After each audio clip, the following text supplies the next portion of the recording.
Tech giants, they love a good moonshot, right? A huge, ambitious project that could change everything. But what happens when that project, after years of work and billions of dollars, just stops or pivots? Well, that's exactly what happened with Alibaba's quantum computing lab. So let's dive in and figure out why. And that's really the big question we're tackling today.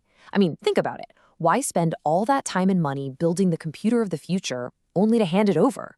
It's a story that's got everything: massive ambition, some really unexpected breakthroughs, and a dramatic pivot that tells us a whole lot about the pressures facing the biggest tech companies in the world right now.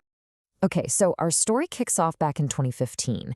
This is when the quantum dream was born from a pretty unusual alliance. Now, you have to understand, this was a huge deal in China's tech scene.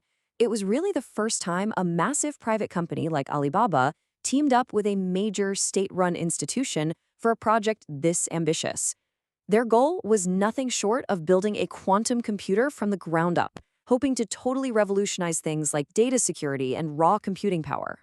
And they were not messing around. They laid out this incredibly ambitious 15-year roadmap. I mean, just look at these goals. By 2025, they wanted to hit computational parity. That's a fancy way of saying their quantum machine could officially beat the world's fastest supercomputers on certain tasks. And by 2030, the big one, a general-purpose quantum computer. This was a massive statement about achieving technological independence. And here's the thing you got to understand. This was not some side project. The founder, Jack Ma, actually called this whole initiative his NASA program. He was literally comparing its ambition to the American Space Agency. So quantum computing wasn't just a cool idea. It was seen as an absolutely foundational technology for the company's entire future. And to make it a reality, they started a huge, global hunt for the best talent they could find. So, with the vision locked in, the next phase was all about making it real. Recruiting the absolute best people and building the actual physical hardware. To even have a chance of competing with giants like Google, IBM, and Microsoft, Alibaba went on a serious hiring spree. They put together what you can only call a dream team of scientists, poaching top minds from all over the world. A key hire was Yayun Shi, a super well-regarded professor from the University of Michigan. He became their chief scientist, basically the person in charge of leading this whole international research effort. And by 2018, they actually had something real to show for it all. They launched an 11-qubit quantum processor. And this is the really important part. They made it publicly available through Alibaba Cloud. That was a huge move. A qubit, by the way, is just the basic building block of a quantum computer. Think of it like the quantum version of a regular computer's bit. By putting their processor on the cloud, they let researchers from anywhere in the world run experiments on it. They were basically democratizing access to this insane new technology. Now, to give you an idea of the sheer technical challenge here, to get those 11 qubits to even work, the processor had to be cooled down to 10 millikelvin. Okay, that's just a tiny, tiny fraction of a degree above absolute zero. We're talking colder than deep space.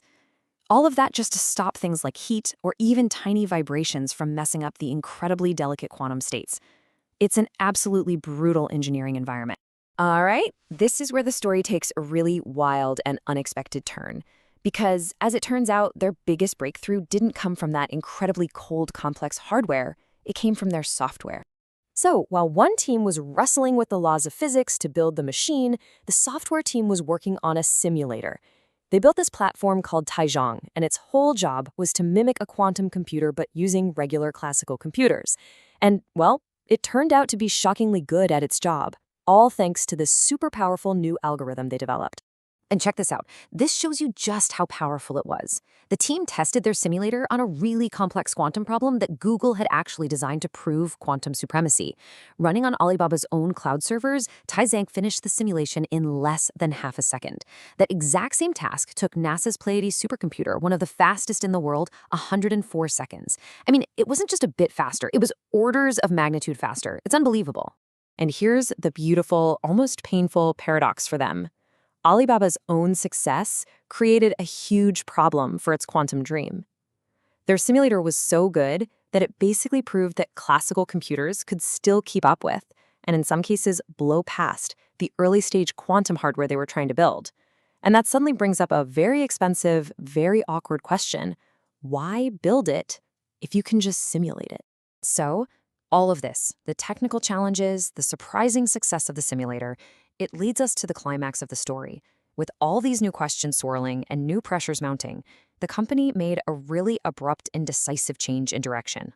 In November 2023, the news just drops. After almost a decade of work and that mind-blowing simulation breakthrough, Alibaba was shutting down its quantum computing lab. The moonshot was over. The big question, of course, is why? Well, it turns out it was kind of a perfect storm of two major forces hitting at the same time. On the inside, you had a brand new CEO and chairman taking over. Their job was to refocus this huge company on its most profitable businesses, namely cloud computing and, you guessed it, AI. An expensive, long-term research project like quantum suddenly looked like a distraction. And then externally, new U.S. export rules on advanced computer chips created massive uncertainty, making it super risky to rely on a global supply chain for this kind of specialized hardware. So Alibaba pivoted hard. All of that brainpower and all of those resources shifted dramatically toward a much more immediate commercial prize, generative AI.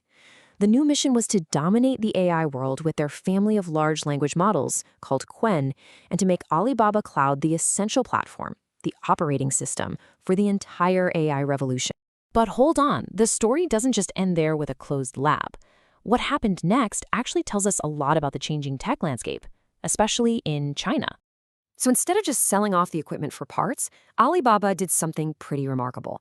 They donated the entire lab, all the expensive gear, the facilities, and the team of around 30 world-class researchers to Zhejiang University, which is a top-tier academic institution.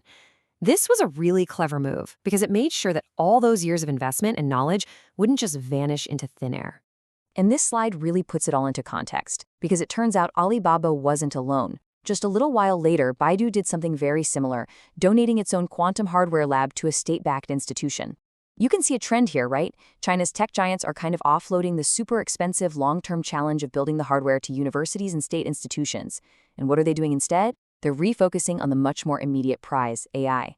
You'll notice Tencent is still in the quantum game, but they're focusing on software and applications, not building the core machine itself. So when you step back and look at the whole picture, this wasn't really a story about abandoning science. It was a really smart, strategic retreat back to the company's core strengths. It's a story about shifting from wanting to build the ultimate computer to focusing on mastering the ultimate algorithm that runs on the cloud. And for them, right now, that algorithm is generative AI. Which leaves us with one last fascinating question to think about. Was Alibaba's quantum gamble a failure because they never actually built that revolutionary computer? Or was it a masterclass in how to adapt to new technology, new market pressures, and a completely new geopolitical reality? It's a tough one, and definitely something to chew on.